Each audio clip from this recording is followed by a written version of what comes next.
తాటిపల్లి గ్రామంతో నాకున్నటువంటి అనుబంధం మీకు తెలియంది కాదు. అంటే వాస్తవంగా నేను 1983లో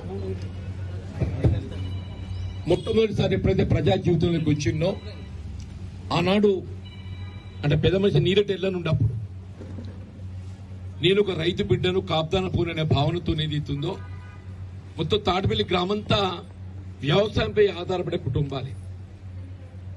నన్ను ఆదరించి నాకు అండగా నిలిచి మన సుదీర్ఘ ప్రజా జీవితం ఈ స్థాయిలోకి ఎదగటానికి ఏదైతుందో తాటిపల్లి లాంటి గ్రామాలే ప్రధానమని చెప్పక తప్పదంట. అంటే వాస్తవంగా తాటిపల్లి గ్రామం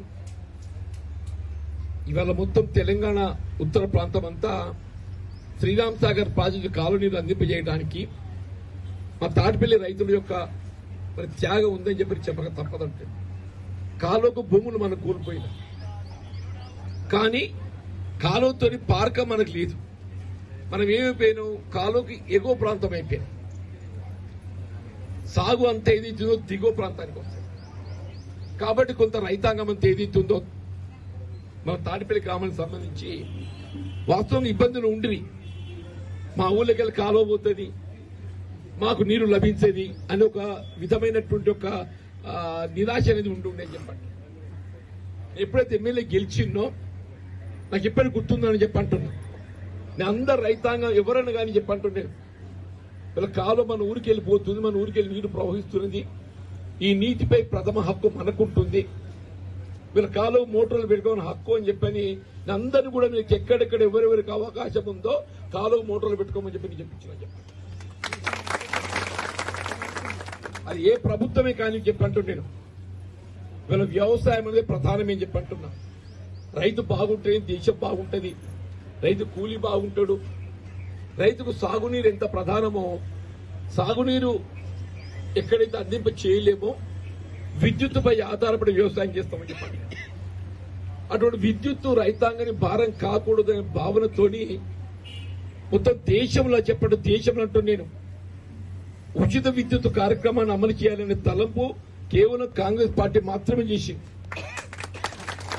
2004లో చెప్పంటున్నా, 2004లో గుర్తుంది, వైఎస్ రాజశేఖర రెడ్డి గారు ముఖ్యమంత్రిగా బాధ్యతలు చేపట్టడంతోనే మొత్తం దేశంలో మొట్టమొదటిసారి విద్యుత్ అనేది రైతాంగానికి ఉచితంగా కల్పింప చేయాలి.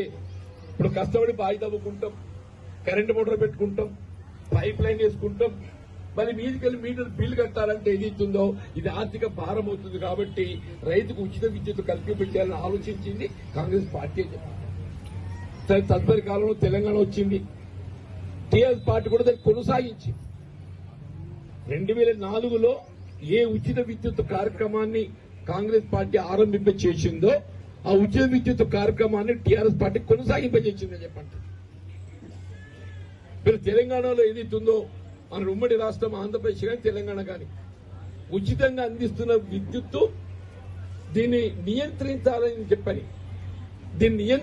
చెప్పని కేంద్రంలో అధికారంలో NDA party Bharatiya Janata party ఏదైతుందో మోటార్లకు మీటర్లు పెట్టాలని చెప్పాలి. మీకు తెలుసు అని చెప్పంటున్నా, మోటార్లకు మీటర్లు పెట్టాలని చెప్పాలి. ఆనాడు తెలంగాణ ప్రభుత్వం టీఆర్ఎస్ఏ గాని కాంగ్రెసే గాని మేము రైతుకు ఉచితంగా విద్యుత్ ఇస్తామని చెప్పన్నాము. మేము ఏ పరిస్థితుల్లో కూడా తెలంగాణలో మోటార్లకు మీటర్లు పెట్టాము అని చెప్పని పెట్టాము. ఇవాళ కూడా కేంద్రంలో అధికారంలో ఎన్డీఏ భారతీయ జనతా పార్టీ ఏదిస్తుందో వ్యవసాయానికి వాడుకునే విద్యుత్తును నియంత్రించాలి అనే భావనతో మీటర్లు పెట్టాలని ప్రయత్నం చేస్తుంది. రాష్ట్ర ప్రభుత్వానికి ఆదేశాలు జారీ చేసింది.